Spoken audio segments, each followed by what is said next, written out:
agora já foi. Boa tarde mais uma vez a vocês, é um prazer tê-los aqui. Hoje não sou eu que falo, quem vai mediar são os alunos queridos aí, a Lari e o Serginho. Tá bom, eles que vão conduzir. Fico aqui com a câmera fechada, abro depois, só para apimentar a discussão. Tá bom? Obrigada já de antemão por terem aceitado, né, o convite de estar aqui com a gente hoje. Uma alegria é uma alegria tê-los conosco, né? O tema é que não é tão alegre, mas enfim, necessário, faz parte. Beijo, boa live para nós. Bom, boa tarde a todos. Como alguns já sabem, eu sou o Sérgio, do segundo QM. Oi, gente, boa tarde. Eu sou a Larissa, do segundo de administração. Bom, primeiramente eu gostaria de agradecer a presença de todos aqui da live e principalmente pela participação especial dos nossos convidados. Somos muito gratos por tê-los aqui, pois vocês são especialistas no assunto e será ótimo fazer uma palestra sobre isso, principalmente por ser um assunto muito delicado, mas que precisa ser comentado para a conscientização populacional. Hoje nós iremos falar sobre o agravamento da violência doméstica no período pandêmico. A nossa primeira convidada é a Thaís Perico. Ela é advogada, ativista pelos direitos humanos das mulheres, sócia fundadora do primeiro escritório de advocacia para as mulheres da Baixada Santista. Ela é cofundadora da ONG Ela, Associação Civil Sem Fins Lucrativos para apoiarmos mulheres em situação de violência. Ela é mãe de 2 filhos, busca sempre abordar a dificuldade da maternidade no âmbito profissional.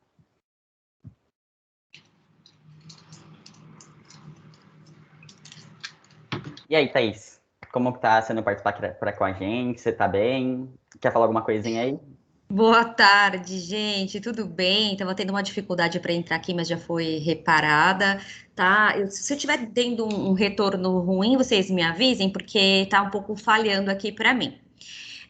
Então, boa tarde, queria agradecer o convite. É sempre muito importante falar com os jovens, falar com os alunos, e agradecer a professora Patrícia, que ela é muito maravilhosa, ela sempre desperta, né, excelentes assuntos pontuais que precisam ser debatidos, né, pela juventude. Então, eu agradeço enormemente o convite e queria só que vocês me dessem, então, um toque quando a gente começa, como a gente vai fazer, se vocês querem fazer alguns combinados de irem debatendo à medida que vocês tiverem dúvidas, ou se vocês preferem que eu termine a explanação e depois dialogamos. Me digam como vocês preferem fazer. Bom, assim que eu terminar de apresentar o meu segundo convidado, né, o Anderson, a gente vai explicar certinho como é que vai funcionar, tudo bem? E fica tranquila quanto o seu áudio e sua câmera, tá tudo muito perceptível, não tem nenhuma interferência para nós, pelo menos, então pode ficar tranquila. Então, bom, tá. agora eu gostaria de chamar... Só para não atrapalhar em questão de velocidade de conexão, eu vou manter fechada a minha câmera e áudio, mas eu estou acompanhando aqui a colega falando aí que parece que a temática dela é bem interessante.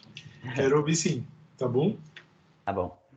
Agora que o Anderson está aqui, já vou aproveitar para apresentar ele. Nosso segundo convidado é o Anderson Jamil Abraão, um mestre em Economia da Mundialização e Desenvolvimento em parceria da PUC São Paulo e Economia da Mundialização e da Universidade Paris I. Ele é especialista pela Escola Paulista de Magistratura em Direito Público, graduado em Direito pela Universidade Paulista, a Unip, em 1997. É pesquisador da rede de pesquisas Observatório das Nacionalidades, atuou como instrutor da 6ª turma do Tribunal de Ética e Disciplina da Ordem dos Advogados do Brasil, seção de São Paulo, bem como membro da comissão e pós-graduação em Direito da Ordem dos Advogados do Brasil. Tem também experiência na área do direito, com ênfase no direito e em economia. E ele é aluno do doutorado em Direito na Universidade 9 de Julho, onde também leciona. Agora, eu gostaria de agradecer o Anderson por estar aqui com a gente e gostaria de abrir para ele falar um pouquinho, para ele se apresentar. Sérgio, depois dessa sua exposição, eu acho que eu tenho um pouco a falar. Eu gosto sempre de me apresentar como um estudioso do direito, sobre alguém que gosta de estudar direito. Todas as outras situações são decorrência. E eu acho que a temática de hoje é uma das maiores reflexões que a gente tem que ter no direito. Por que numa sociedade que se considera avançada em alguns pontos, ainda temos violência doméstica? Começo eu ou começa a outra convidada, a quem eu vou me dirigir diretamente, com muito respeito, professora Patrícia, se eu não me engano, né? A nossa outra convidada, não, professora Patrícia é a nossa mediadora. A nossa outra convidada, desculpa, doutora... O nome da senhorita? Da senhora, Thaís. perdão. Doutora Thaís Périco. Doutora Thaís. Então, obrigado. Começo eu ou começa a doutora Thaís? É isso que eu vou explicar agora, Anderson. Muito obrigado por sua apresentação. Perfeito. Bom, a gente programou aqui mais ou menos para que cada convidado fale aproximadamente 20 minutos cada um, certo? Somando um total de 40 minutos para os dois apresentarem aí o que tem para apresentar. E nos últimos 20, a gente quer abrir para as perguntas do público, em geral, dos nossos telespectadores. E agora, para quem tiver dúvida e quiser mandar no chat, no caso dos espectadores, vocês podem colocar o nome de vocês, a pergunta, e colocar se preferem que a gente leia a pergunta de vocês ou se vocês mesmos falem. Bom, a gente gostaria de pedir para a Thaís começar. E aí você fala aí, Thaís, o que você quer fazer, se você, pelo visto você quer apresentar um material, pode apresentar aí. E tudo certo para você. Ai, tá ótimo, então. Queria também agradecer aqui a presença do meu colega, advogado. Não precisem me chamar de doutora, porque eu ainda sou uma aspirante a conseguir entrar no mestrado. Então, podem me chamar de você. Meu nome é Thaís Périco. Eu sempre me apresento antes de mais nada. Eu sou mãe, tenho 2 filhos e gosto e atuo em direito das mulheres, direito das mães e direito das crianças. E acho importante, né, pontual que nós estejamos hoje aqui conversando entre os jovens para falar de um tema que nos é tão caro, que é mais do que um simples direito, é um direito humano fundamental, que é o direito de viver sem violência. Então, é muito importante que hoje nós estejamos aqui conversando sobre a violência contra a mulher e trazer aqui à tona o fato de que nós temos uma legislação super avançada, e, em contrapartida, nós temos um aumento de casos de violência que se exaspera a cada ano. Como o nosso prazo é curto, de 20 minutinhos, talvez seja melhor que eu não faça a apresentação direto pelos slides, embora seja um material para vocês. Então, se vocês preferirem, a gente pode abrir, se você puder me ajudar, Larissa, que você está com o material, eu trouxe um trechinho o infográfico do Fórum Brasileiro de Segurança Pública, o mais atual, agora de 2021. Vou compartilhar aqui o slide. Tá ótimo. Eu acho importante que a gente tenha em mente como houve um aumento muito sensível e importante nos casos de violência no contexto do lar, a partir da situação do agravamento da pandemia. Então, muitas pessoas nos falam, nossa, por que aumentaram os casos de violência durante a pandemia, se às vezes a gente vai conversar com alguma autoridade policial ou com alguma autoridade judiciária e as pessoas têm nos trazido a informação de que houve um número de redução de denúncias. Não houve redução de denúncias. Existem também alguns fatores bastante sensíveis entre o começo da pandemia em 2020 e este ano agora de 2021 com a vacinação e, de certa forma, uma retomada da vida ainda que parcial. Então, lá no ano passado, logo que a pandemia foi deflagrada e que era tudo uma grande incógnita e que era tudo muito estranho e muito diferente, muito assustador para todo mundo, muitas mulheres que passaram a conviver com seus agressores temeram sair de casa para fazer as denúncias. Então, isso é uma questão muito pontual para a gente trabalhar. Não são todas as mulheres que conseguem denunciar. E isso a gente sempre coloca. É muito importante que a gente tenha em mente que nem todas as mulheres estão preparadas para a denúncia. Então, quando a gente fala, levantou a mão para mim e eu preciso denunciar, a gente precisa ouvir esta pessoa, a gente precisa ouvir esta mulher.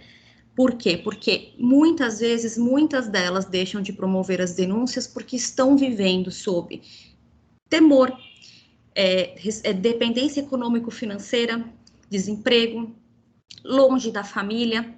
Então, eu vejo num apanhado geral de casos que eu atendo, que muitas mulheres que estão em situação de desemprego, dependendo econômico-financeiramente dos seus companheiros, que são os seus agressores, mulheres que estão com filhos pequenos, mulheres que não têm família por perto, ou que não têm mais os pais, não têm irmãos, não têm com quem contar, são pessoas que têm muito medo de colocar um ponto final no relacionamento, porque elas acreditam que o que elas têm de melhor está ali. E aquilo, na verdade, aquilo é o fundo do poço. Mas para eu poder dizer para uma mulher que aquela situação é extremamente nociva e que aquela violência, que hoje pode ser uma violência psicológica, ela pode se transformar numa grande bola de neve e que ela vai aumentar por uma violência física e que isso pode gerar um feminicídio, eu vou precisar de tempo. Então, acho importante a gente colocar essa ressalva para que você estruture uma mulher que está falida emocionalmente, falida financeiramente, para que ela consiga separar-se do seu agressor antes de simplesmente dizer, mas tem a campanha do sinal vermelho, mas é só chamar a polícia militar. Gente, tem um caminho longo a percorrer. Então, acho importante fazer esse à parte e trazer mais a questão da violência iminente, aquela questão flagrante. Até fiz algumas observações para falar para vocês, que dessa discussão da pandemia, e a questão da violência, o aumento de casos, muitos desses casos, eles já são oriundos de relacionamentos que já vinham muito mal.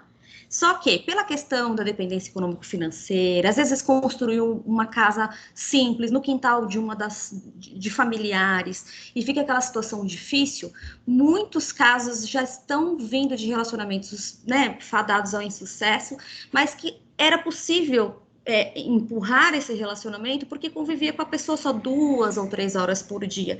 De repente, esse convívio passou a ser integral. Então, houve um aumento muito gradativo de uma convivência, por exemplo, ambos trabalhavam fora o dia todo, ou o homem ficava fora o dia todo, chegava em casa, encontrava a mulher. Basicamente, eles sobreviviam aquelas 2 horinhas ali juntos, conversando pouco ou não conversando, e já se seguia para um novo dia, para uma nova rotina. Então, essa questão, houve um aumento de convivência que foi prejudicial, acabou colocando esse agressor e vítima que já existia uma violência psicológica ali nesse relacionamento e que acabou explodindo com essa convivência 24 horas por dia.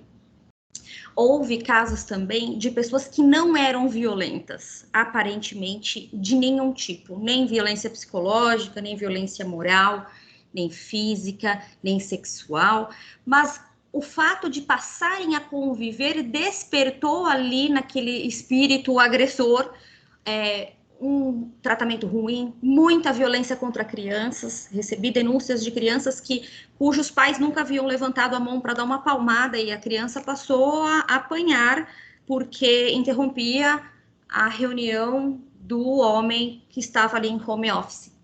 Então, isso também deflagra uma série de violências estruturais que elas recortam para o gênero. Por exemplo, as mulheres que passaram a trabalhar em home office durante a pandemia, elas basicamente foram devolvidas para esse contexto do lar. Então, a gente percebe que muitas mulheres... Eu acho que eu estava olhando, que não estava olhando direito para a câmera, né? Depois vocês me dão um toque se melhorou.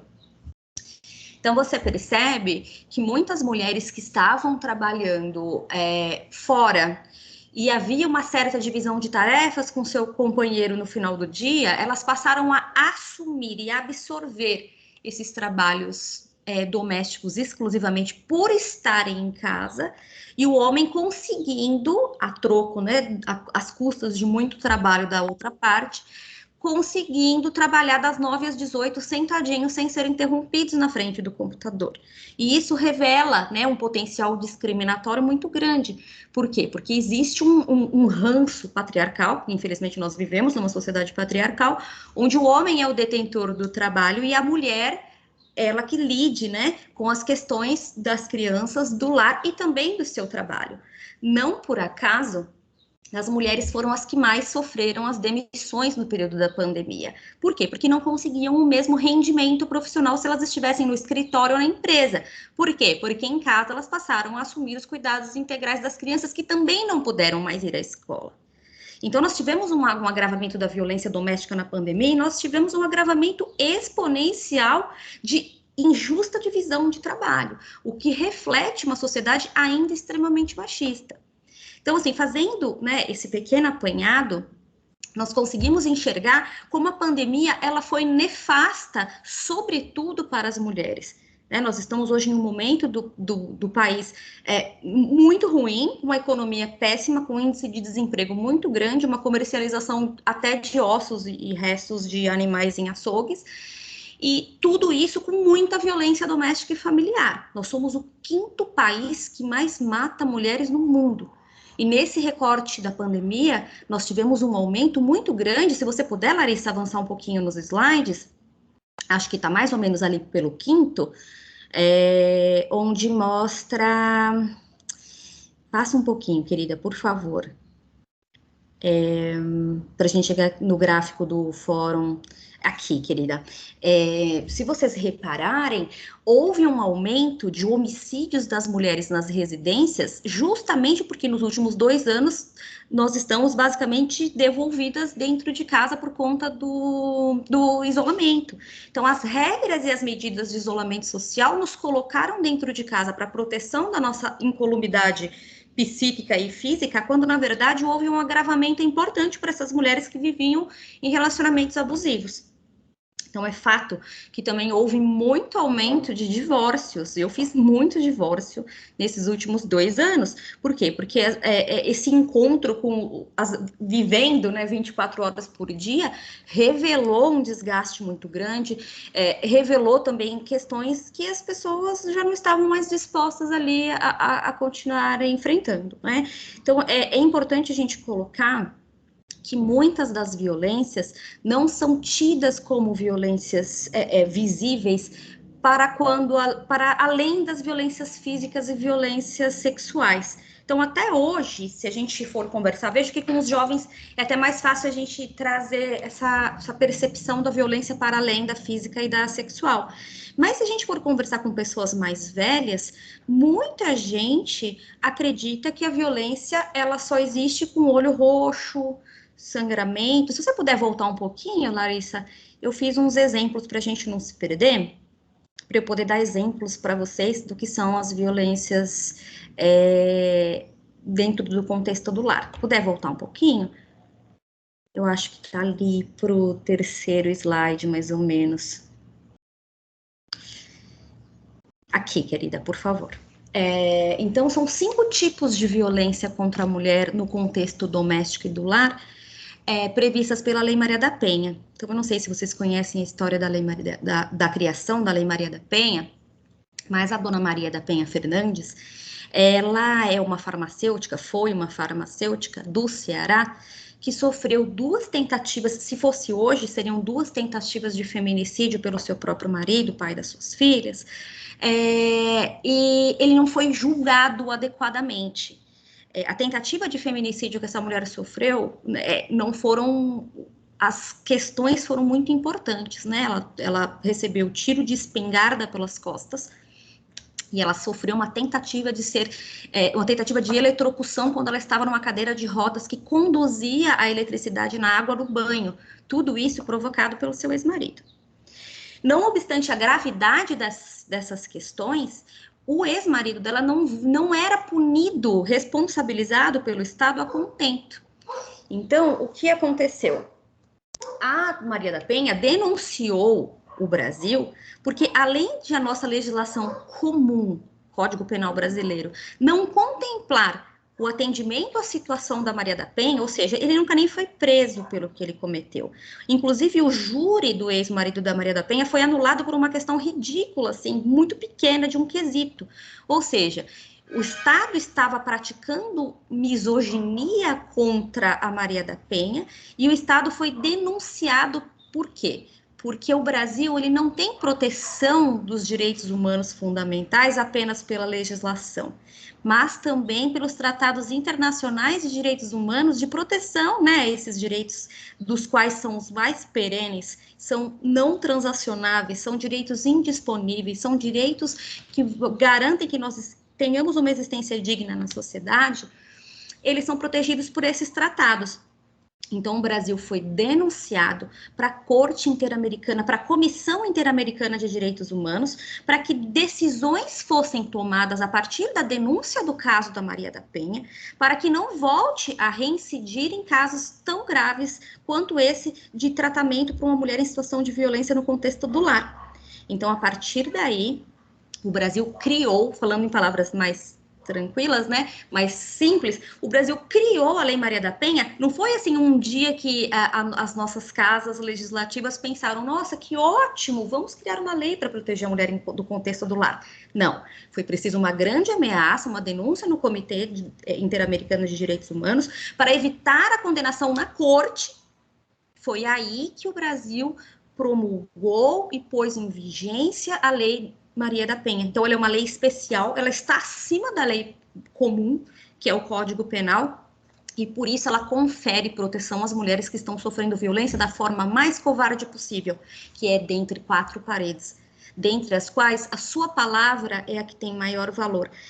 Quase sempre não tem testemunhas, e é por isso que deve ser conferido especial poder à palavra da vítima, tá bom?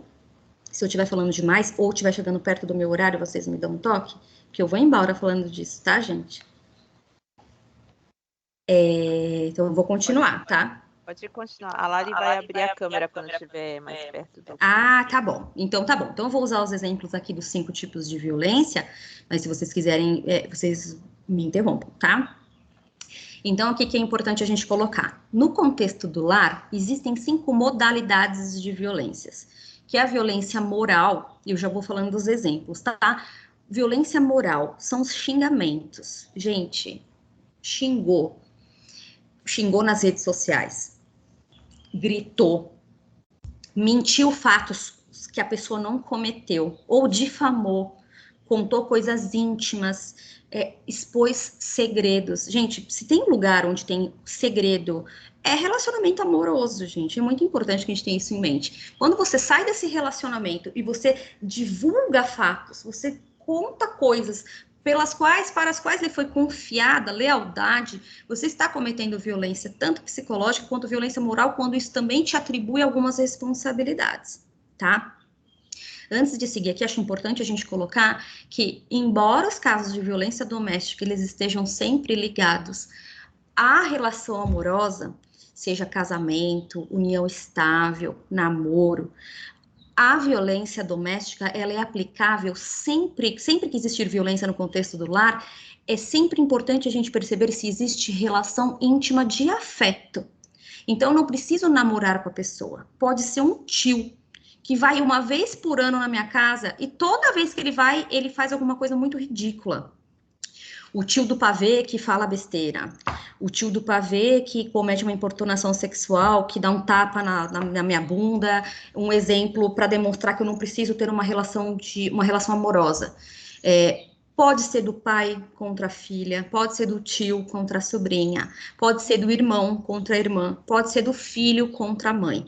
As vítimas sempre serão as mulheres, gênero feminino, incluindo mulheres trans.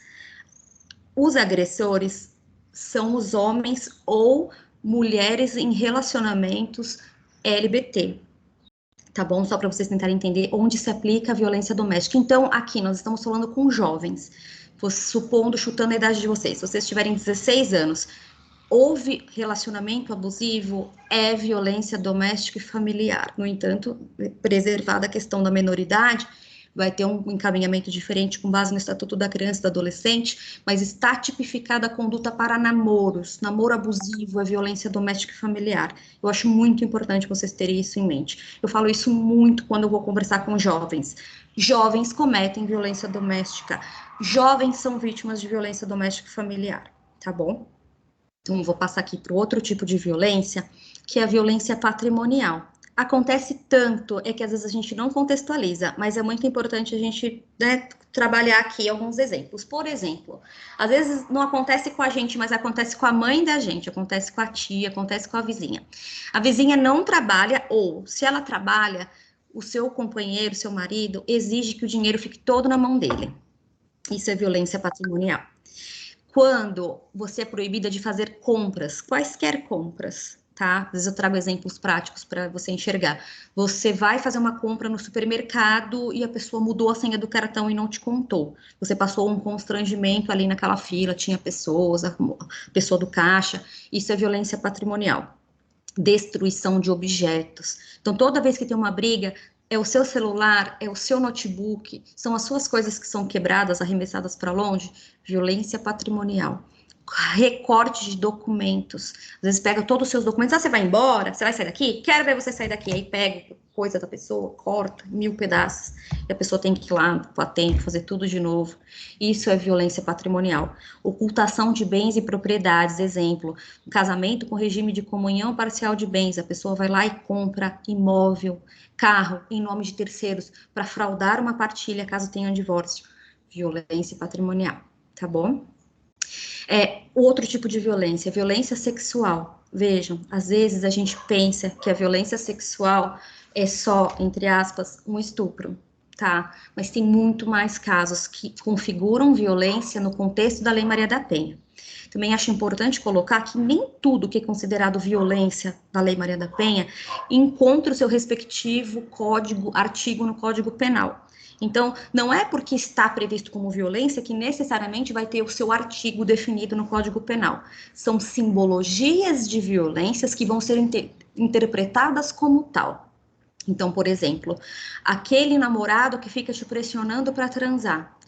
Ele não está colocando a mão em você, mas ele está lhe dizendo que se você gosta dele, você tem que transar, que se você prefere, ele quer uma posição diferente, ou ele quer alguma coisa diferente, você está dizendo que não quer, e a pessoa fica naquela insistência. Isso é violência sexual. Negar a usar preservativos, ou então retirar o preservativo sem que a mulher perceba durante o ato sexual. Violência sexual. Obrigar a práticas que você não gosta. Violência sexual. Te impedir de usar métodos contraceptivos ou se queixar deles. Por exemplo, não tome anticoncepcional porque você fica muito mal-humorada. Ou então, eu não gosto de usar camisinha porque me dá alergia. Essas questões que entram na seara pessoal da mulher, na subjetividade da mulher, e que signifique controle de corpos, controle de existência, isso é violência, tá bom? Aqui a violência física é muito mais perceptível. Por quê? Porque na imensa maioria das vezes deixa marcas. Então, lesão corporal, pressão, safanão pelo braço, puxão de cabelo, empurrão, arranhão, chute, pressão, todas essas questões, ainda que não deixem marcas, mas que incorreu, né, em simplesmente infringir o seu corpo, né, ultrapassar este limite, lesionar a sua integridade física é violência física à luz da Lei Maria da Penha. E aí traz a especificidade da lesão corporal do Código Penal, agravado pelo fato de ser contra a mulher, protegido pela lei especial que é a Lei Maria da Penha, tá bom? E aqui a última, violência psicológica, onde eu sempre digo, se tem violência, tem sempre a violência psicológica. Então, assim, eu posso ser vítima de violência física, mas naturalmente eu também sou vítima de violência psicológica. Ela pode vir sozinha, mas as outras jamais virão. A violência psicológica é onipresente e é que destrói a nossa autoestima. E é que faz com que a gente deixe de acreditar em nós mesmas, que tira a nossa capacidade de enfrentar a vida, de lidar com as questões, porque infelizmente a mulher que está em situação de violência, ela começa a duvidar de si mesma, ela começa a perder a crença de que você tem as suas próprias necessidades, as suas próprias vontades. Então a gente pega exemplos muito clássicos de violência psicológica, onde todos os dias você recebe uma crítica do seu companheiro. Vai chegar um dia que você realmente vai começar a acreditar que essas críticas, elas são verdadeiras e que você realmente vale muito menos, porque ou você é muito burra. Isso, casos que eu ouço quase que diariamente. Meu namorado diz que eu sou muito burra, que eu sou inútil e que eu não sirvo pra nada. Que quando eu chegar naquela rodinha, é pra eu nem abrir a minha boca, porque eu faço ele passar vergonha. O cara fala isso uma vez, 2 vezes, 3 vezes, você já começa a acreditar que você realmente não vale nada, que você realmente vale menos, que você só abre a boca para falar besteira. E a partir daí, a tua autoestima que tá no pé. Então, você tem uma dificuldade muito grande de romper esse relacionamento, por quê? Porque você começa a acreditar que você realmente vale menos. E nesse cenário de achar que a sua palavra vale menos, que você não tem sustentação na sua fala, que você realmente não tem capacidade para enfrentar o mercado de trabalho, ou que você não vale aquilo que você sempre acreditou que você valia, você passa a não terminar esse relacionamento justamente por achar que, nossa, se eu sou realmente tão ruim, que sorte a minha de ainda ter a companhia desse meu namorado que é o agressor, desse meu marido que é o agressor. Então a situação acaba virando tão acachapante que você começa a se ver dependente dessa pessoa, porque você começa a acreditar que vale menos, que bom que ele está aqui. Nisso você já foi afastada dos seus amigos, você já foi afastada da sua família, você às vezes já desistiu de algum curso, desistiu de fazer uma coisa que você queria, você desistiu de usar um estilo de roupa, um estilo de se vestir, um estilo de cabelo, porque você foi naquela história do seu agressor, e com isso você perde a sua identidade, e é cada vez mais difícil você convencer uma mulher em uma situação de violência psicológica a romper esse relacionamento abusivo. Então, acho que foram esses os exemplos das 5 violências. Eu acho que meu horário aqui já deu, né? Muito obrigada. Foi. Ai, olha, eu vou embora falando desse assunto, viu, gente? Esse material, ele é livre para vocês, tá? O que vocês tiverem de dúvida, podem me procurar. Muito obrigada pelo espaço. Sigo aqui acompanhando. Obrigada. Obrigada. Muito obrigado pela colaboração, Thaís. Sem dúvida, um assunto muito importante de se tratar, né? Principalmente para as mulheres que estão aqui, para saber diferenciar o que é violência e o que não é. Fui muito grato por sua participação. E agora eu gostaria de chamar o Anderson para falar um pouquinho mais na questão dos idosos especificamente. Anderson, como é que a gente está nos índices de violência doméstica ao idoso na pandemia? Eles aumentaram? Da mesma forma que contra a mulher, os índices de violência aumentaram contra o idoso, contra a criança, conforme muito bem colocado pela doutora Thaís aí. Eu não tenho os índices em específico contra os idosos, mas eu acho que um dos pontos que eu acho super interessante de nós conversarmos, e às vezes eu vejo as pessoas questionarem, né? Eu tenho uma piadinha que eu acho extremamente inoportuna quando eu ouço, e uma ocasião eu fui fazer uma diferenciação numa sala de aula e foi entendido que era a repetição dessa piadinha, que é a importância da igualdade. A nossa sociedade entende que olha para a igualdade de um jeito errado. Como assim, professora, nossa sociedade olha para a igualdade de um jeito errado? A igualdade não é plena. A igualdade, ela é relativa. Você tem que tratar, e aí entra a citação de Rui Barbosa, que é muito oportuna, você tem que tratar os desiguais de forma desigual, na proporção das suas desigualdades, para aí sim torná-los iguais. Quando você cria uma lei que você, abre aspas, protege a mulher, fecha aspas, da violência doméstica, você não está protegendo a mulher, você protege a família. O entendimento dessa legislação hoje é de uma proteção familiar. É a mãe, é a filha, é a neta, é a enteada, é o enteado, é o filho que está crescendo e identificando a sua sexualidade como diferente da sua sexualidade biológica, e o padrasto, o pai, não aceita e agride. Isso é violência doméstica. É o idoso que tem a receita fixa, porque está aposentado pelo INSS, tem lá o seu rendimento XYZ, e alguém na casa entende que ele tem obrigação de fazer um empréstimo porque tem condições melhores, ou tem lá um empréstimo consignado, e obriga esse idoso. É uma forma de violência. E hoje entra em violência doméstica. Então, às vezes, eu ouço as pessoas falarem alguma coisa sobre questão de Lei Maria da Penha, e eu costumo citar, a Lei Maria da Penha é uma lei que realmente ela foi escrita pensando num momento mais oportuno, onde a mulher era mais suscetível a essa violência, mas hoje é a violência familiar. A Lei Maria da Penha é de um extremo avanço legislativo para a nossa sociedade, ela é benéfica para a nossa sociedade num nível muito alto. Quem pode se beneficiar da Lei Maria da Penha, todo aquele que sofre violência doméstica. E hoje não é mais só a mulher. Não estou aqui falando em correção à professora que falou, que me antecedeu, mas completando para vocês, para que vocês vejam quando o trabalho sobre a igualdade para o direito entra como relevante. Então eu vou pedir licença para fazer uma rápida apresentação aqui para vocês, que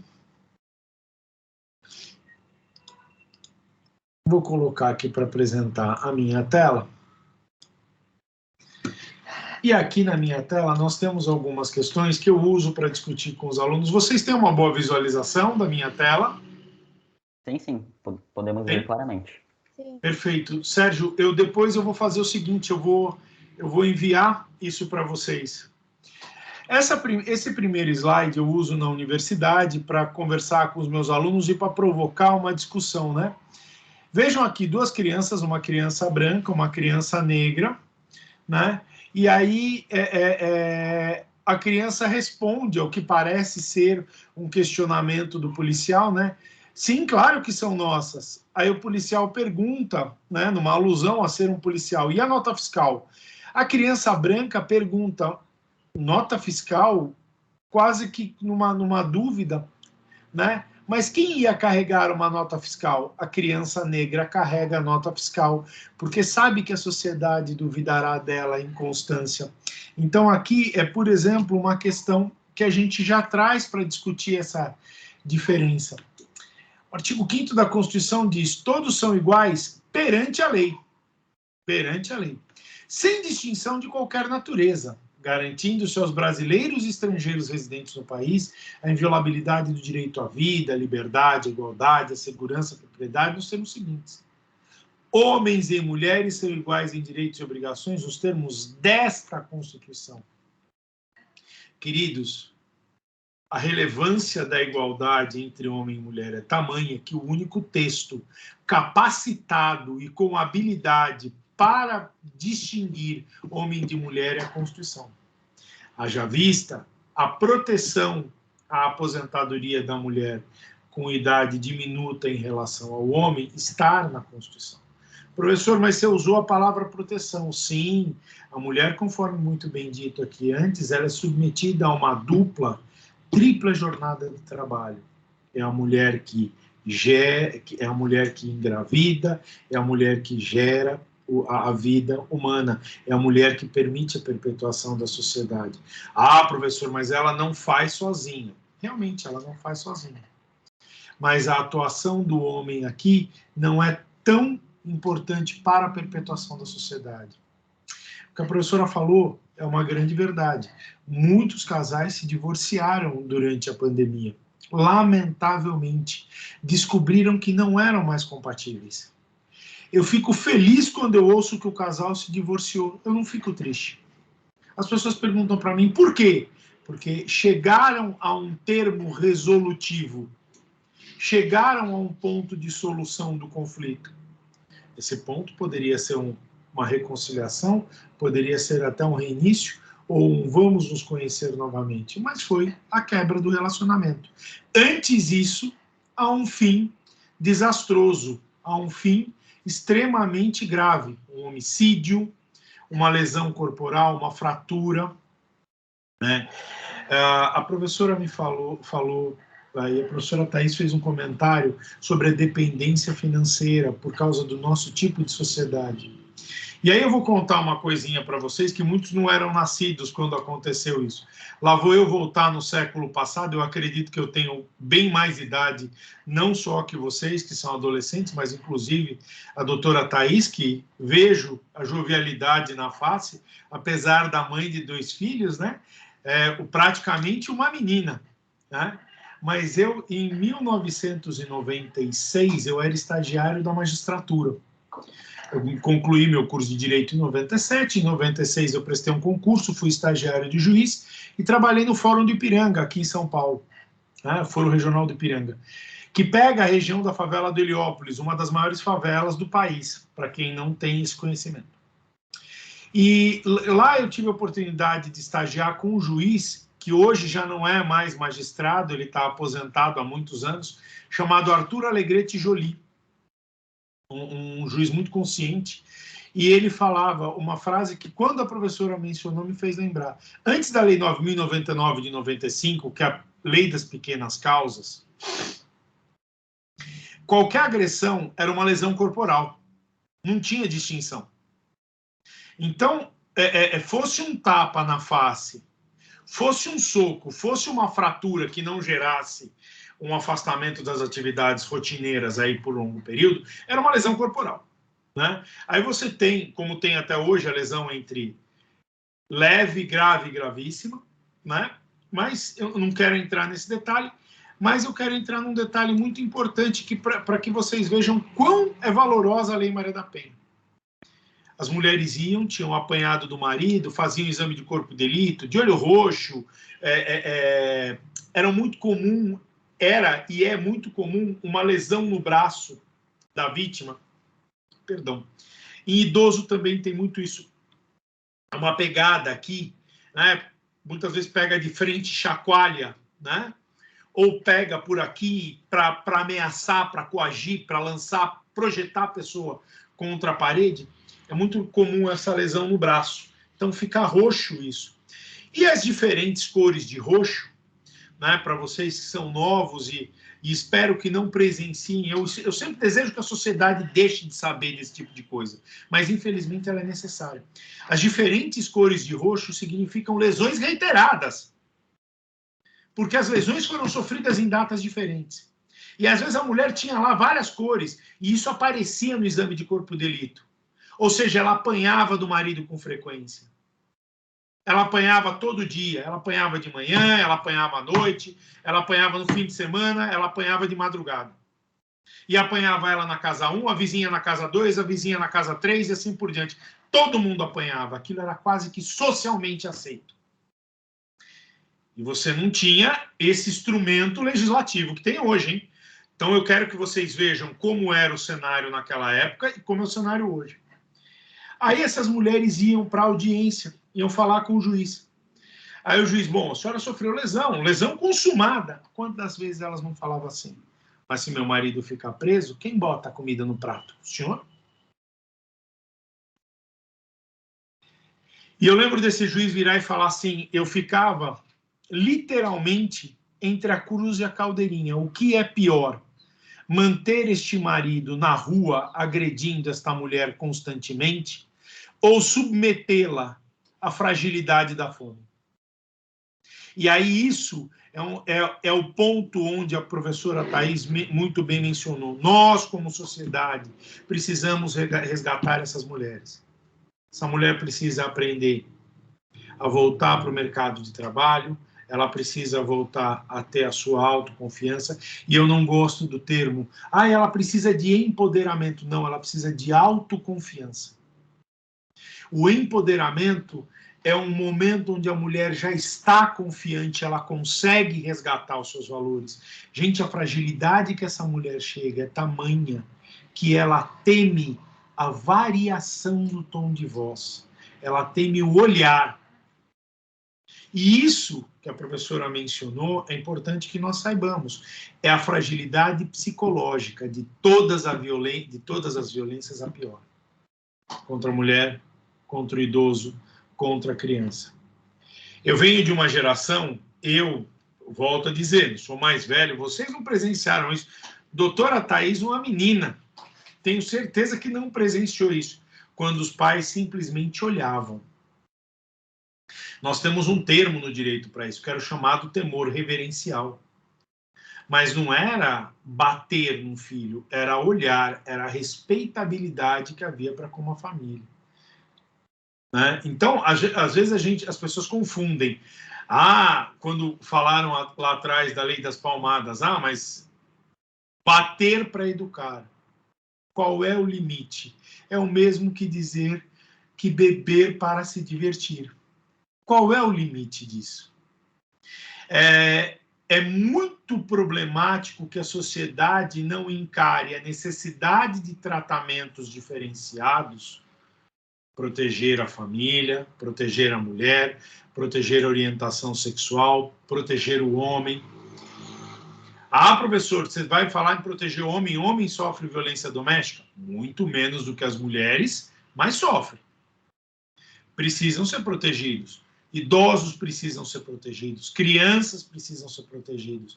Agora, em termos numéricos, estatísticos, a vulnerabilidade maior ainda é mulher, idoso, criança. Tá certo? Ah, professor, e o legislador é preocupado com isso? O legislador até tem alguma preocupação. Até tem alguma preocupação, mas nós precisamos entender algumas diferenças. Eu quero fazer uma exposição para vocês aqui, e olhem isso aqui. Vocês conseguem ver dois quadrinhos, um escrito embaixo igualdade, o outro escrito equidade? Você está apresentando isso para a gente? Então, não estou apresentando. Não. Acabei de observar que eu não estou apresentando, desculpem. Vamos à apresentação aqui. Agora vocês veem? Agora tá carregando. Está carregando, já aparece. Vejam vocês que... Opa, desculpem. Este quadro, vejam vocês. Ao lado esquerdo da tela está escrito igualdade. Todos eles estão em cima de um caixote. Do lado direito da tela está escrito equidade. Os três estão no mesmo nível. Não necessariamente todos em cima de um caixote. Aliás, tem um que está sobre as próprias pernas, o outro sobre um caixote, o outro sobre dois caixotes. E por que este quadro se torna tão importante? Desculpem. Por que esse quadro se torna tão importante? Porque quando você diz igualdade, ela não é plena, voltando ao começo da palestra. Ela é relativa. A equidade nos torna iguais. A igualdade nos assemelha.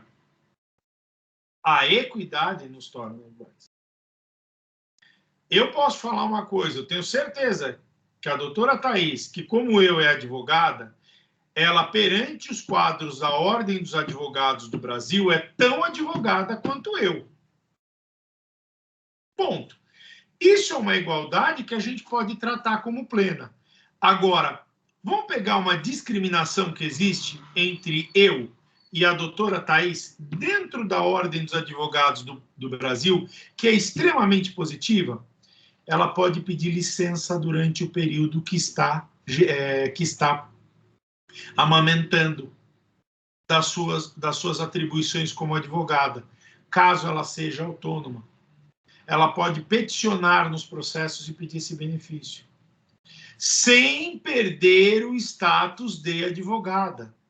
É um direito que ela tem. Por quê? Muitas advogadas exerciam a profissão como autônomas e aí estavam no seu período de aleitamento e tinha que fazer audiência. Poxa, mas pera um pouquinho só. Se toda mulher tem direito a 120 dias pensando nos seus filhos, por que o filho do advogado é menos? Então a OAB foi e conquistou. Ah, professor, você não se sente menos? Resposta, de forma alguma. Eu quero mais é que as mulheres tenham outros direitos. Eu gostaria que a OAB oferecesse creche para todas as mulheres, para todas as crianças. E aí eu poderia levar os meus filhos. Meu filho mais velho não, que está com 19, mas a minha mais nova tem 5. E para vocês verem, eu venho de um relacionamento longevo. Eu estou com a minha esposa há 30 anos, entre namoro, noivado e casamento. Eu tenho um filho de 19 e tenho uma filha de 5 anos. Os dois são do mesmo casamento. Uma coisa que muita gente, quando eu falo da diferença de idade, até estranha.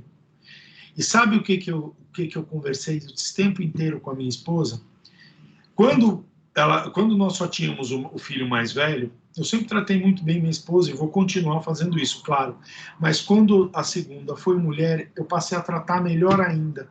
E aí um dia me perguntaram o porquê que eu tinha essa filosofia. Eu respondi, porque minha filha tem que ver como a mãe é tratada e se espelhar nesse exemplo. para que ela nunca aceite ser mais ou menos tratada. Então é isso que nós temos que criar, é a cultura do respeito, é a cultura da educação, é a cultura onde a sociedade se autorreprime. E aí nós não precisaremos de leis como a Lei Maria da Penha. Professor, hoje você acha que a lei é necessária? Imprescindível. Estamos numa sociedade despreparada para o respeito ao próximo.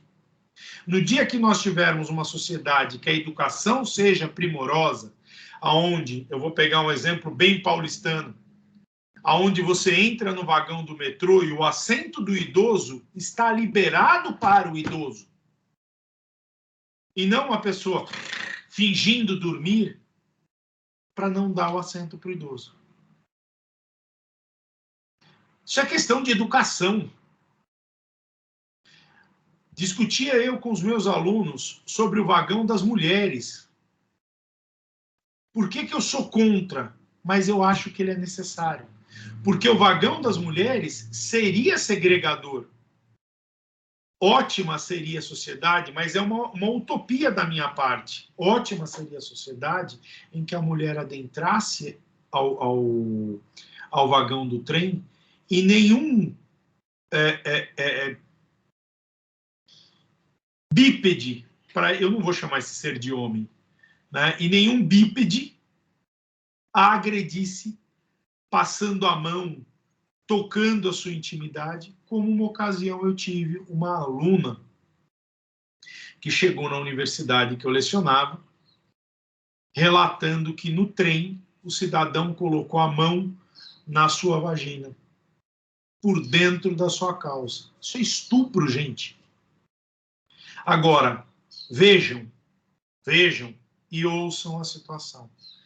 Esse cidadão, ele agride no vagão, ele agredirá na casa dele, ele agredirá no local do trabalho. É questão de tempo. O agressor, ele não é agressor só na casa dele, ou só no trem, ou só no coletivo. O agressor é agressor em tempo integral. Então, é muito importante que nós pensemos que a igualdade nunca será plena porque nós somos diferentes. E existem distinções aos olhos do direito que são positivas, como a criação de uma lei para proteger pessoas em situação de fragilidade, por isso violência familiar. E discriminações que são negativas, e aí você vai punir, como, por exemplo, discriminar por racismo. Então, eu gostaria de deixar com a mensagem aqui para vocês. Eu posso até encaminhar os slides aqui ao Sérgio e pedir que o Sérgio depois transmita a vocês aí os slides, mas dizer que, lamentavelmente, eu concluo que as violências existem contra a mulher, contra a criança, contra o idoso, contra o deficiente, porque a sociedade ainda as incentiva. A violência contra a mulher, porque a mulher ainda é vista como inferior na casa. A professora bem falou, estamos numa sociedade matriarcal. O idoso é alguém que já não presta mais, já não trabalha, mas quando ele tem algum dinheirinho, e aí pensando em INSS, ele deve incentivar. E a criança é um empecilho para a vida. Então, nós temos que pensar sobre essas questões. E aí, como sociedade, o que nós devemos fazer? Eu vou usar uma única palavra: denunciar. Concluo com vocês dizendo que recebi hoje, eu não tinha posto isso na palestra, recebi hoje a notícia de que filmaram um estupro num vagão em Nova York. Filmaram.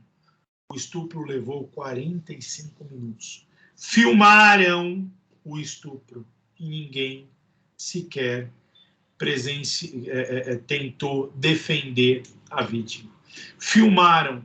A minha pergunta: que sociedade nefasta é essa que se arma disso, se arma de um celular, mas se incapacita de defender uma vítima como essa. Então, nada mais nefasto. Na minha opinião, nós, em que pese termos legislações, e as legislações existem porque, como civilização, nós falhamos. Se eu tiver educação, eu vou tratar com respeito a doutora Patrícia, independente dela ser mulher ou ser homem. Eu vou tratar com respeito o Sérgio, independente dele ser homem ou ser mulher. A educação, ela é necessária. E a sociedade brasileira, lamentavelmente, confunde cultura com educação. Cultura você adquire na escola. Educação você tem em casa. Numa casa que tem violência doméstica, grande probabilidade desse filho reproduzir a violência no futuro.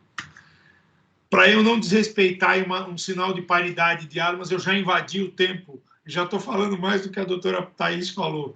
Então eu encerro aqui, agradeço a oportunidade, espero ter esclarecido. Eu corroborei, porque eu acho que não existe uma violência só contra o idoso. A violência é social, a violência é um problema social contra a mulher, contra o idoso, contra o negro, contra aquele que tem orientação sexual diferente. E digo mais para vocês, recentemente tivemos um ato de desrespeito do governo quando proibiu, quando houve o veto, a questão do fornecimento de absorventes para as mulheres nas escolas. Vocês não sabem, lido eu, minha esposa, professora de medicina, professora universitária como eu, professora no curso de medicina, ginecologista e sexóloga. É uma das maiores tristezas dela, foi exatamente essa questão. Ela virou e falou, isso é uma questão de segurança para a mulher. A mulher se sente insegura e fragilizada no período menstrual quando ela não tem esse suporte de um absorvente a contento, de uma higiene a contento. A sociedade prega que ela é suja, a sociedade prega que ela está imprópria, que ela é alguém à margem, enquanto, na verdade, a sociedade deveria ver como a vida se renovando, o corpo dela se prepara para um novo ciclo de fertilidade. Tamanha beleza. E a nossa sociedade não está pronta para isso. Nós não somos educados, o que deveria vir de casa, para esse tipo de situação. Aí nós precisamos que a lei imponha e gere essa cultura na sociedade. Muito obrigado pela oportunidade. Espero não ter falado muito além do tempo. Doutora Thaís, peço desculpas, a senhora tão elegantemente preservou o tempo e eu acabei ultrapassando. Muito obrigado.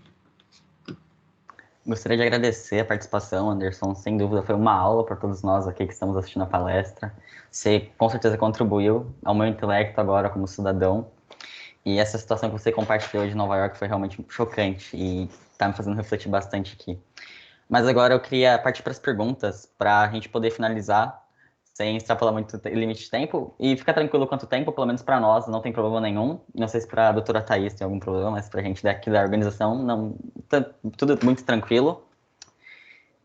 Então, agora a gente vai dar abertura às perguntas do pessoal do chat. Já tivemos 3 perguntas, se não me engano, aqui. E a Lari vai ler a primeira agora pra gente.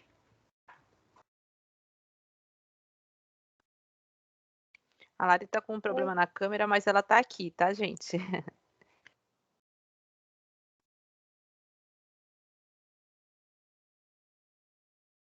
Gente, então, a primeira pergunta é do Miguel Wassaf. Ele pergunta assim.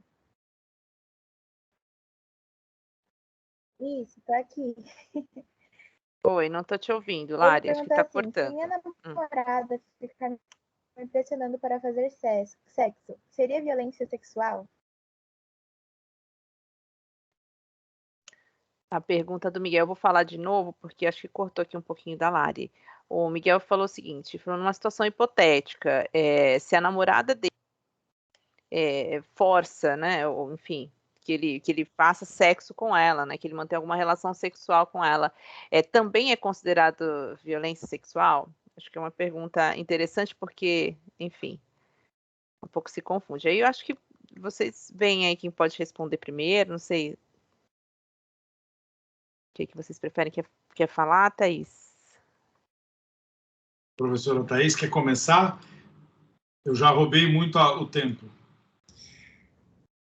Imagina, Anderson, fica tranquilo, falou super bem, foi uma honra te ouvir, estar aqui ladeando uma fala com você, fica muito tranquilo. Olha, todo o ato trazendo essa questão de forçar uma relação sexual, ela é sim violenta. Quando nós falamos sobre o recorte de gênero, nós trazemos a especial proteção porque, de fato, existe a questão da desigualdade, a questão da opressão e a questão de que nós, de fato, não vivemos em uma sociedade igualitária.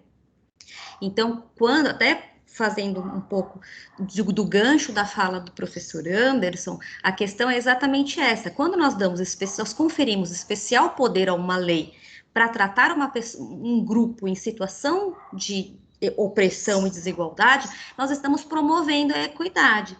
Então, quando nós falamos que num relacionamento o homem forçou a mulher a um ato sexual, cometeu uma violência sexual, a mulher estará amparada por um instrumento especial protetivo que é a Lei Maria da Penha. Mas o fato de a namorada ter forçado uma relação sexual e ter cometido uma violência sexual contra o rapaz, não significa que não seja violência, mas haverá a previsão legal dentro do instrumento protetivo comum, que é no direito penal, no Código Penal, de uma forma da lei que não seja tão especial quanto a Lei Maria da Penha. Por quê? Porque, de fato, o número de casos de violência sexual contra as mulheres, ele é tão exponencial e ele é tão grande. Uma mulher sofre violência sexual a cada 8 minutos no Brasil. Ele é tão grande que é por isso que ele tem especial poder de proteção. Mas isso não significa que os homens não vão sofrer violências sexuais. Eles vão sofrer as violências, sim, eles também devem denunciar. Existem os mecanismos no Código Penal, então não é uma conduta atípica. Pelo contrário, ele existe sim. É que o número é tão ínfimo e irrisório perto do que as mulheres sofrem que existe um especial poder dado à lei especial para proteger a mulher. Entendeu? Passo aqui para o professor Anderson responder também.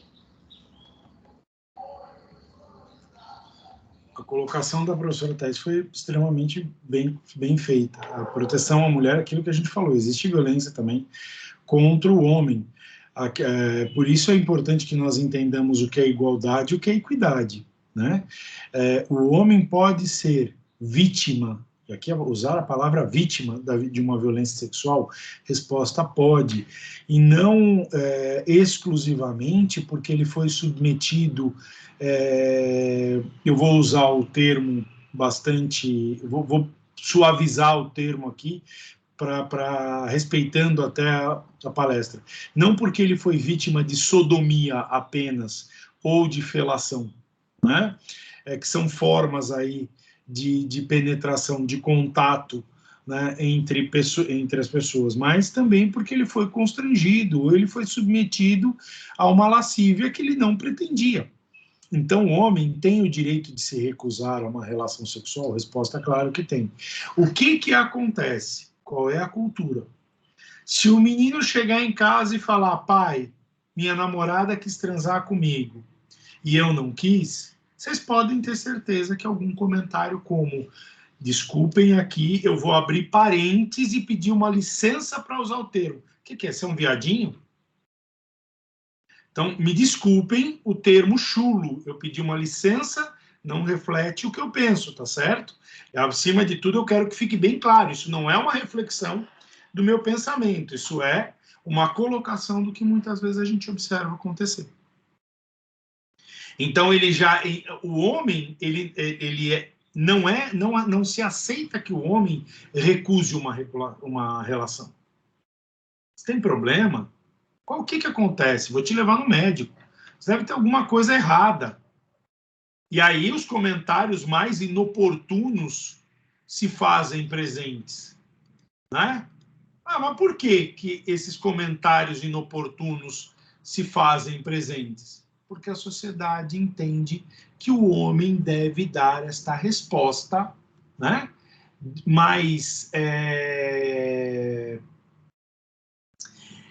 como é que eu vou dizer, deve dar essa resposta mais ativa. Fui lá, peguei, eu fiz, eu sou o cara, eu posso, né? E aí, uma questão, voltamos a dizer. Quantos pais aqui disseram para os seus filhos que eles podiam dizer não? E aí a minha colocação, quantas meninas aqui, mas você já tem namorado? Ah, não é hora disso, não. A idade é imprópria, não está na hora de você ter namorado. Então é importante que nós tenhamos essa consciência. Aí, quanto à questão da sociedade, por isso eu bato na tecla de educação e cultura são tão diferentes nesses momentos. Tá certo? Eu acredito que a professora já tinha respondido essa pergunta, mas eu queria completar com esse pensamento de forma a adequar a visão aí. Muito obrigado, viu, pela oportunidade mais uma vez. Nós que agradecemos aqui pelas respostas incríveis que vocês deram para a pergunta. Agora eu vou ler uma segunda pergunta. Ela foi feita pela Letícia. Aconteceu uma situação assim na minha família. Não gosto de expor muito, mas fiquei com vontade de perguntar. Minha avó saiu de casa dizendo que meu avô tinha dado um tapa nela. Foi, fez o boletim e corpo de delito. Nem sei se é assim que se fala. Mas meu avô disse que na verdade foi ela quem bateu a porta na cara dele. Não acompanhei o processo, mas meu avô não teria que ser preso ou algo do tipo? E se sim, por que não aconteceu?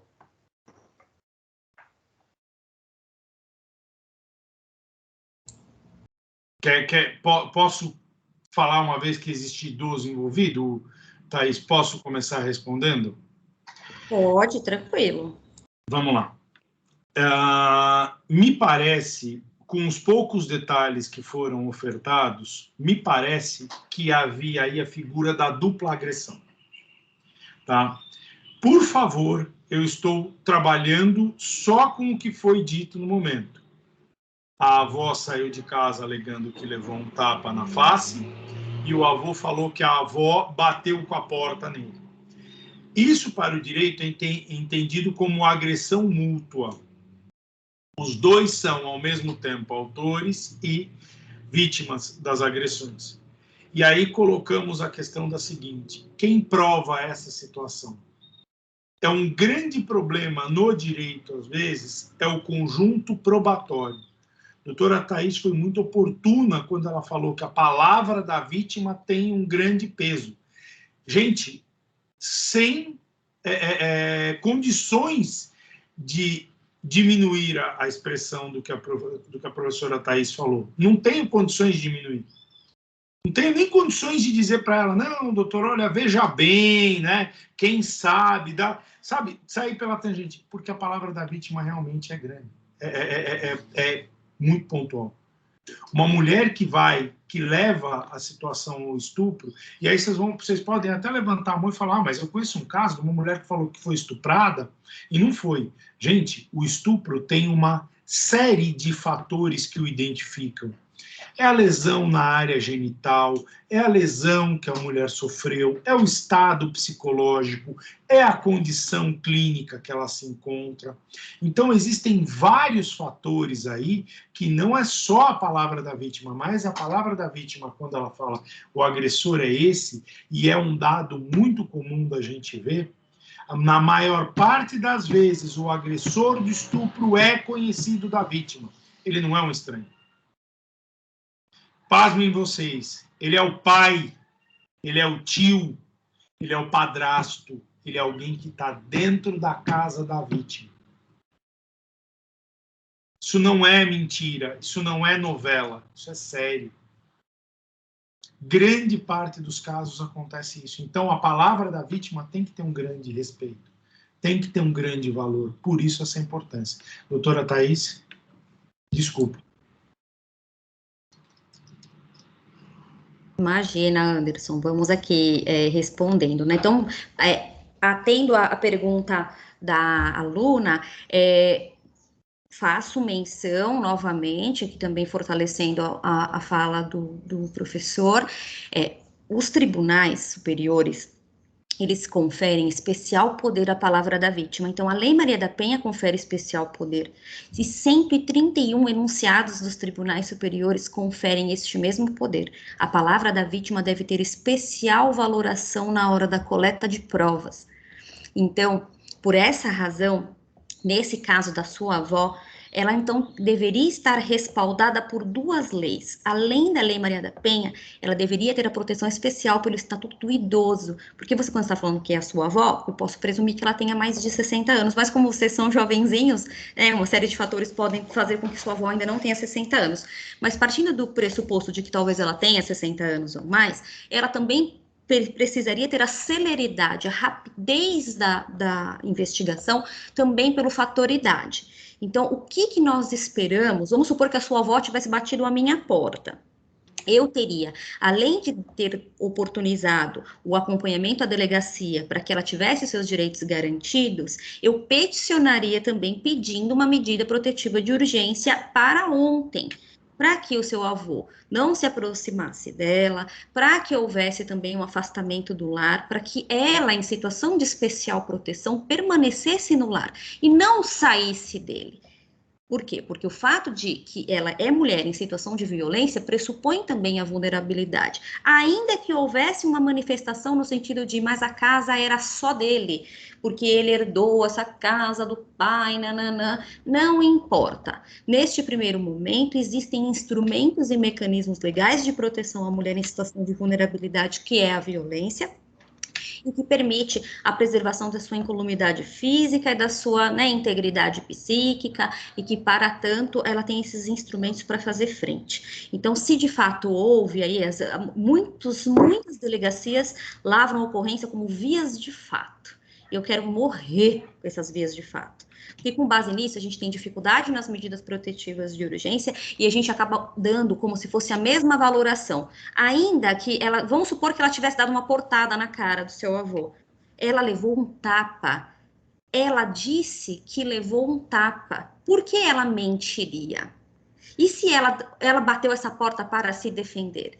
Então, existem uma série de fatores que precisam contemplar essa investigação e que a gente também não consegue palpitar num caso que a gente não viu, mas tratando um caso hipotético, como advogada que atua sob perspectiva de gênero e também respaldada no novo protocolo, não sei se vocês viram, gente, eu posso mandar o link, mando para a professora, mando para a Larissa, e depois ela disponibiliza para vocês. É um protocolo de julgamento sob perspectiva de gênero de 2021 do CNJ, que é o Conselho Nacional de Justiça. Para nós, que atuamos sob perspectiva de gênero, defendendo os direitos das mulheres, das mães e das crianças, gente, para nós foi um avanço. Isso é sinal, assim, de que a gente vem martelando muito para essa acolhida da palavra da mulher, essa oitiva da vítima. Vou passar para vocês, mas é isso, que a gente confira especial poder à palavra daquela que, em situação de vulnerabilidade, teve coragem, levantou a mão e clamou por justiça, pediu socorro. Tá bom? Bom, eu agradeço bastante por sua resposta, pela resposta de ambos. E agora eu gostaria de abrir para a professora Patrícia fazer uma pergunta e já emendar os comentários que o Victor Hugo fez junto na pergunta dela. Sim. Boa tarde mais uma vez, gente. Na verdade, o Vi colocou aqui, nos comentários, ele fez várias observações, outros alunos também colocaram a questão, do exemplo da moça que foi estuprada no metrô, enfim, do comentário que foi feito, e justamente falando um pouco, de como é impressionante que durante todo esse tempo, o que é mais chocante, as pessoas ficarem ali quase 1 hora assistindo e alguém gravando, e, enfim, não tomar nenhum tipo de medida, Ele até encerra assim: a estrutura de dominância cada vez mais demonstra que é tóxica até para os agressores e futuros agressores. Não se permite ao homem o choro, a fraqueza, o medo ou o cansaço. O sistema como um todo machuca os componentes de qualquer ponto de vista. Infeliz ciclo. Que daí, óbvio, ele vai falar, ele vai se referindo nesse momento aqui do comentário dele, que ele fez vários comentários, ele estava falando dessa masculinidade tóxica também, dessa criação. Depois ele tem uma pergunta aqui também para fazer. Mas a minha pergunta que eu queria fazer, e eu sei que a Thaís está com um tempo super cronometrado, porque ela tem outro compromisso, ela só pode ficar até as 4h30, mas eu queria ainda assim fazer uma pergunta para os dois. Eu queria que vocês falassem, claro, de uma forma resumida, porque eu sei que é muito complexo, porque existe um entendimento, às vezes, muito complicado, eu vejo quando a gente fala de proteção dos direitos das mulheres, das crianças, dos idosos, que é o que também a gente incluiu aqui nessa conversa, né? Que é a diferença entre proteger esse grupo e privilegiar esse grupo. Então, existe uma conversa, digamos assim, um pouco torta, né? De que essas pessoas, então, têm privilégios sobre outras. Quando a gente está falando, na verdade, de proteção. E aí, até eu tinha conversado um pouco sobre isso com o Anderson, né? E eu falei que eu queria trazer isso nessa conversa de hoje. Então, queria um pouco que vocês, mesmo que brevemente, né, falassem a respeito dessas diferenças entre falar de privilégios, como alguns, né, ainda insistem em classificar, e falar a diferença disso com a noção de proteção, que é o que realmente essa legislação toda, né, vem tentar atuar de alguma forma. Professora Thais, a senhora tem horário? Eu estou preocupado em invadir. A senhora quer começar?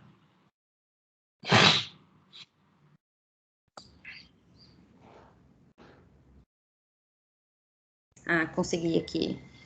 Tá vindo com tanto retorno aqui para mim que eu estou preocupada, mas acho que está fluindo, né, para todo mundo, tá me ouvindo? Pois então, né, eu tenho que sair daqui uns minutinhos, mas vamos concluir. Quando a gente fala, né, em privilégios, a gente precisa pensar sob recortes, né? Nós temos a Constituição Federal nos trazendo e nos conferindo igualdade, mas na prática nós temos uma série de diferenças. Até agora, a gente tem falado apenas, entre aspas, sobre violência contra a mulher. Nós fizemos um pouco de recorte para a pessoa idosa, mas nós não recortamos outras questões que margeiam as pessoas, tirando-as do centro e deixando cada vez mais à margem. Por isso que é importante, toda vez que a gente for falar sobre defesa de direitos, defesa intransigente de direitos humanos, que a gente não deixe de olhar para esses recortes.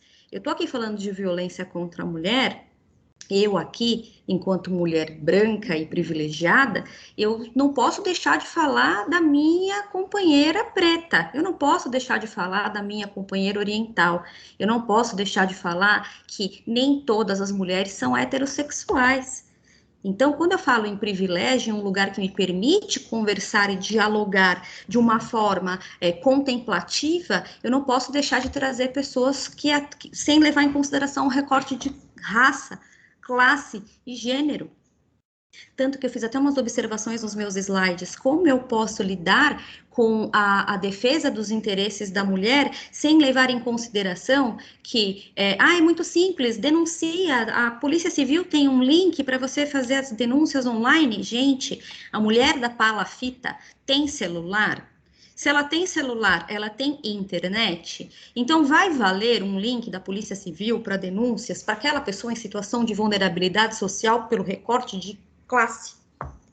Então, a gente precisa, né, entender o que nos coloca em uma condição de privilégio, o que nos faz enquanto privilegiados, o que nós podemos fazer para atender essas pessoas que estão em uma situação inferior pela nossa.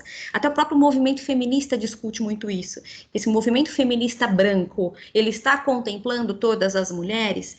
Nós estamos enxergando para além dos nossos privilégios? Então, instrumentos protetivos, eles visam a fomentar a desigualdade ou eles estão, de fato, trabalhando para que elas sejam mitigadas? Então, são só breves, estou mais devolvendo uma pergunta provocativa para a gente conversar e pensar no nosso lugar. Qual é o nosso local de fala? Quais são os nossos espaços? O que nós estamos fazendo para, de fato, trabalharmos com igualdade, promoção dessa igualdade através da equidade e pensando em privilégio. Vou passar aqui para o meu colega, que tenho certeza que vai falar muito bem sobre isso.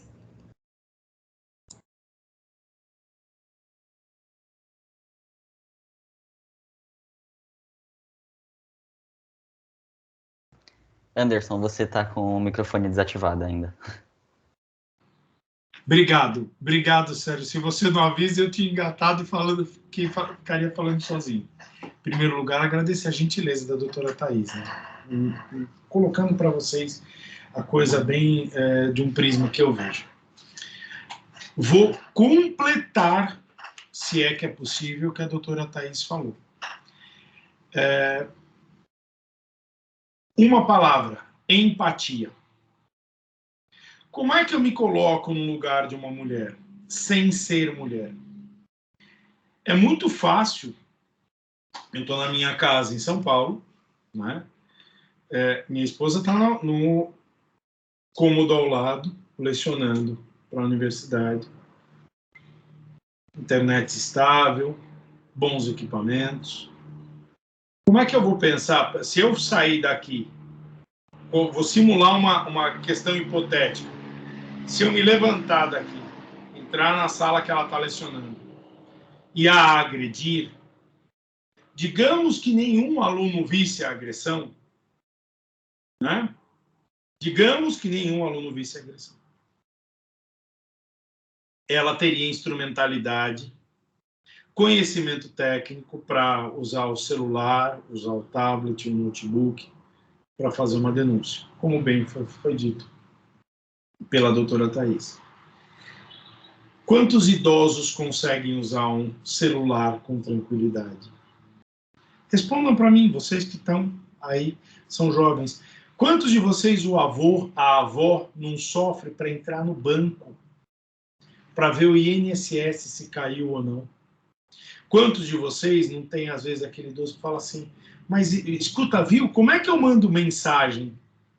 Coisas que podem parecer básicas para alguns, não são para eles. Então, como você falar para um idoso fazer uma denúncia? Como você falar para uma mulher que está numa condição de fragilidade? Eu acho linda aquele comercial da mulher que faz o X na mão e aponta na farmácia. Eu acho lindo aquele comercial.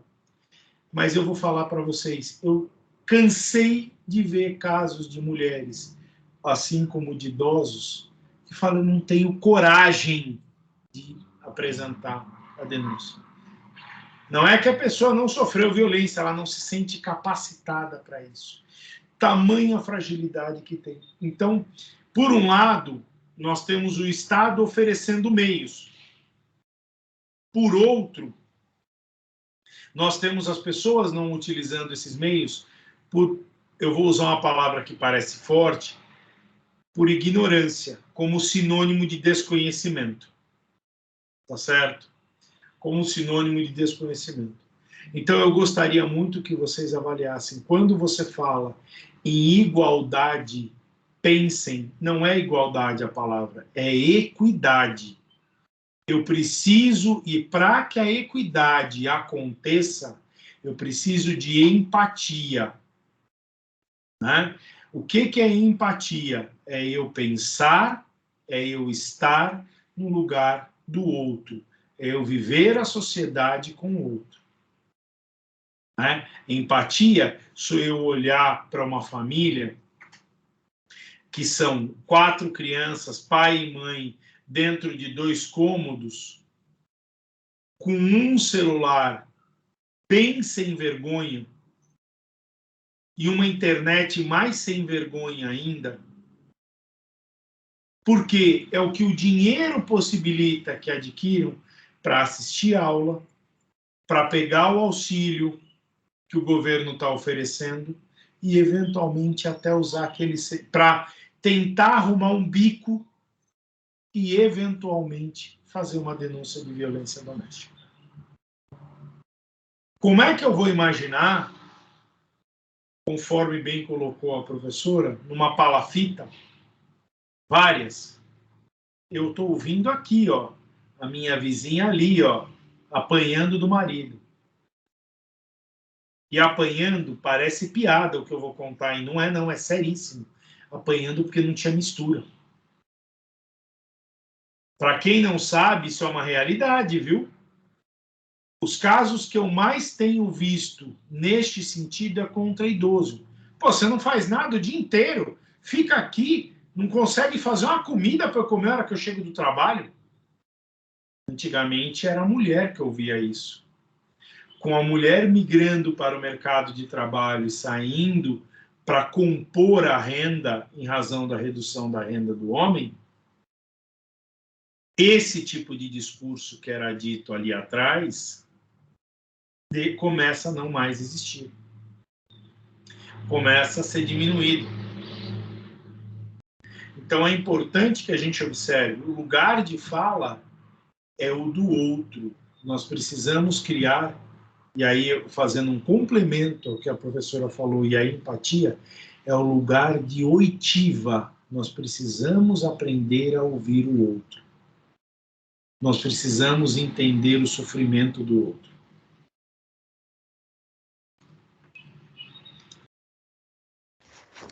Bom, gostaria de agradecer mais uma vez pela resposta de ambos os convidados. E eu tenho uma última pergunta para você, Thaís, que foi uma pergunta muito importante feita pelo Vitor Hugo. Gostaria de perguntar também se a Lei Maria da Penha vale para mulheres transexuais e travestis. Oi. Liberou meu microfone? Liberou.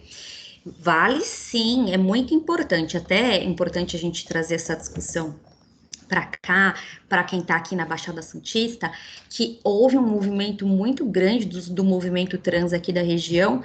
Por quê? Porque tinham mulheres trans e travestis precisando formalizar denúncia na delegacia e eram super satirizadas, ironizadas, humilhadas na delegacia, sobretudo porque na Baixada, infelizmente, não tem corpo policial suficiente para colocar em vigor aquela alteração da Lei Maria da Penha para preferencialmente atendimento nas delegacias especializadas por policiais mulheres. Ou seja, não é incomum você chegar numa delegacia em Santos, Praia Grande, Cubatão, Guarujá, Peruíbe, Itanhaém, e se depararem com policiais homens. Mas não que isso seja ilegal, é porque não tem corpo policial de trabalho, né? Não tem funcionários públicos suficientes para fazer essa frente. E eram exatamente essas pessoas, figuras homens, que tiravam sarro, debochavam, duvidavam do que estavam sendo levado por essas mulheres. Então teve um movimento muito grande do movimento trans daqui da região, que conseguiu, né, teve uma série de conquistas e que precisou desenhar, gente, foi preciso desenhar através de legislação, através de campanhas e até treinamentos de equipes de atendimento em linha de frente, para que mulheres trans e travestis fossem tratadas como mulheres que são, pelo atendimento de gênero e beneficiárias e detentoras da proteção da Lei Especial Maria da Penha, tá bom? Então, se vocês conhecerem uma mulher trans em situação de violência doméstica, a Lei Maria da Penha lhes assiste, tá bom? Gostaria de agradecer a resposta mais uma vez. Gostaria de agradecer a participação de ambos os convidados. Vocês agregaram muito nosso conhecimento. E quando eu agradeço não só como Sérgio, mas como a instituição ETEC inteira por tê-los aqui conosco nessa live. Foi uma live realmente muito boa. Vocês palestraram de maneira magnífica. Eu tenho certeza que impactou a todos que estão aqui assistindo e nos fez refletir bastante também. Eu gostaria de encerrar essa palestra, mais uma vez agradecendo muito a vocês dois, passando um pouquinho para a professora Patrícia falar e agradecer também. Mas, de verdade, muito obrigado pela palestra. Foi um prazer tê-los aqui conosco. A Lari está aqui também e deixando o super agradecimento dela, porque teve um problema com câmera, sabe como é? Eu falei para ela, fica tranquila, porque essas coisas infelizmente acontecem, né? Não estarmos presencialmente também tem os seus malefícios, né? Os seus percalços. Eu queria agradecer mais uma vez também a vocês dois, incríveis, com falas super potentes, né, e que vieram, assim, trazer para a gente, né, para a nossa escola, eu acho que um olhar muito de reflexão mesmo, sabe? Que, às vezes, eu sei que, assim, algumas discussões aparecem e tal, a gente fala da militância da internet, né, e tudo mais, mas é importante também a gente trazer isso para essa conversa um pouco mais, vem aqui, né, mais do lado mesmo, né, mesmo que esse lado seja pelo computador ou celular. Eu sou suspeita, né, a falar, porque Thaís é uma grande amiga, e Anderson conheço há pouco tempo, mas super também falamos poucos pelo celular, mas também super adorei a sua fala, também foi muito preciso. gostei bastante. Gente, sem palavras para agradecer a disponibilidade de vocês, os alunos também, acredito que todos gostaram. A gente chegou a 90 e poucas pessoas assistindo aqui. Agora, no período da tarde, que só tem os alunos do ensino médio, agora à tarde não tem os cursos técnicos, então a gente está achando muita gente mesmo ficou aqui, e muitos elogios aqui, muitos comentários também, muito obrigada, a gente já disponibilizou aqui nos comentários do chat o material que vocês disponibilizaram para a gente já deixou aqui para o pessoal, né, que quiser ter acesso. Essa live ficou gravada aqui no Teams para o pessoal da escola, mas a gente também vai publicar lá no nosso YouTube, no YouTube do projeto, também vai ficar lá disponível, né, para quem mais quiser assistir.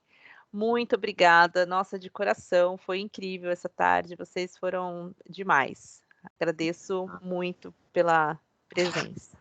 Ai, muito obrigada. Eu que agradeço. Para mim é sempre uma honra falar com os jovens, falar com uma amiga incrível que nem você, uma baita de uma professora. Tenho muito orgulho. E a gente sabe que a educação é o caminho, né? O doutor Anderson também falou isso. A gente martela. É a educação que vai modificar esse cenário, que vai fazer com que a gente abraça a utopia. A gente precisa abraçar. Esse futuro sem violência vai vir através dos jovens, eu acredito muito. Muito obrigada pelo convite, foi um prazer conhecê-los. O que vocês precisarem, contem comigo.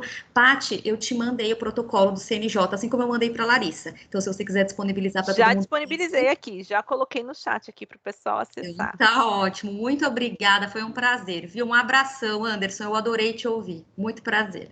Prazer foi meu, Thaís, muito obrigado pela atenção, gentileza e cordialidade. Professora Patrícia, agradeço aí a atenção. Sérgio, toda a preocupação em fazer tudo funcionar, muito obrigado pelo auxílio. Espero aí que haja uma nova oportunidade, e se possível, numa nova oportunidade, que ela seja presencial. Se possível, que eu consiga ir até aí, né? Conversar de perto com todos. Eu acho que acho que a tecnologia nos serve muito bem, mas eu ainda sou fã do presencial. Confesso aqui a vocês. Eu espero que numa próxima ocasião nós tenhamos a oportunidade de nos conhecermos pessoalmente. De eu estar presente, aí peço desculpas um pouquinho pela voz um pouco falha. Eu ainda estou me recuperando de uma gripe bastante forte, que não é Covid. Fiz o teste, inclusive, fiquei preocupado com isso, mas eu agradeço a atenção. Espero que numa próxima vez nós estejamos presentes, que a oportunidade seja grande para nós debatermos essas questões de igualdade, de valores, e é o que a professora Thaís falou. Nós temos que pensar que o nosso caminho para uma maior civilidade é a melhoria da educação, é a melhoria do que nós chamamos de educação. Eu estive esse ano ocupando uma diretoria no MEC, por 8 meses estive em Brasília, e eu falo que o Ministério da Educação deveria ser chamado de Ministério do Conhecimento. Porque, na verdade, a educação nós levamos de casa para a escola, nós adquirimos conhecimento na escola. Tem um provérbio latino que eu gosto muito de repetir, o meu latim é uma língua morta, portanto, se eu errar a pronúncia, eu vou pedir desculpas, porque eu nunca ouvi alguém falando latim e dizendo, olha, a pronúncia correta é essa, como inglês, alemão ou outras línguas. Mas a expressão é nemo datur cunctis sapientia paucis. Conhecimento é dado a todos, sabedoria a poucos.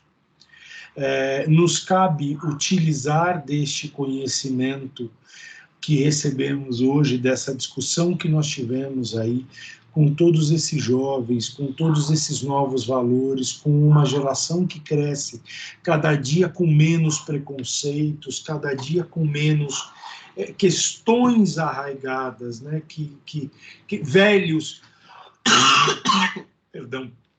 velhos pesos, velhas correntes carregadas. Menos racismo, menos preconceito com a sexualidade, menos preconceito com as suas opções, menos tomar conta da vida do outro, porque, na verdade, quem é racista cuida da vida do outro, quem é preconceituoso cuida da vida do outro, quem discrimina cuida da vida do outro, né? E aí dizer para vocês, nos cabe olhar para a sociedade e sempre pensar uma frase que eu carrego do budismo: aquilo que eu não gosto em você, eu corrijo em mim. Se eu repudio o racista, eu não posso ser racista. Se eu repudio a violência doméstica, eu não a pratico. Se eu repudio o preconceito, eu não o farei. Muito obrigado a todos pela oportunidade. Professora Patrícia, mais vou tirar disposição. Eu que agradeço. Eu vou tirar um print. Faz aí, dá um sorrisão para tirar um print aqui da nossa live. 1, 2, 3 e... Aí, depois eu vou mandar para vocês esse print. Muito obrigada.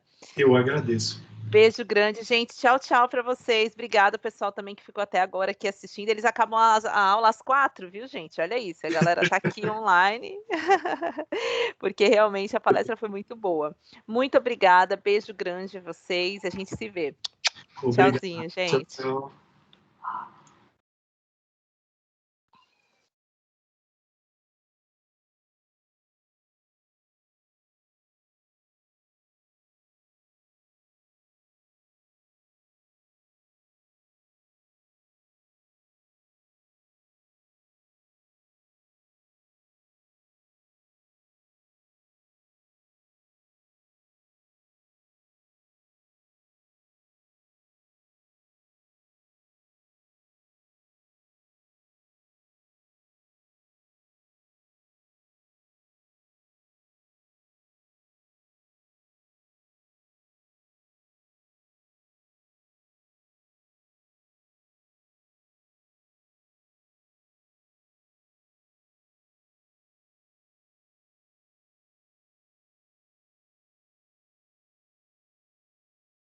Foi, gente. Foi, deu tudo certo, acabou.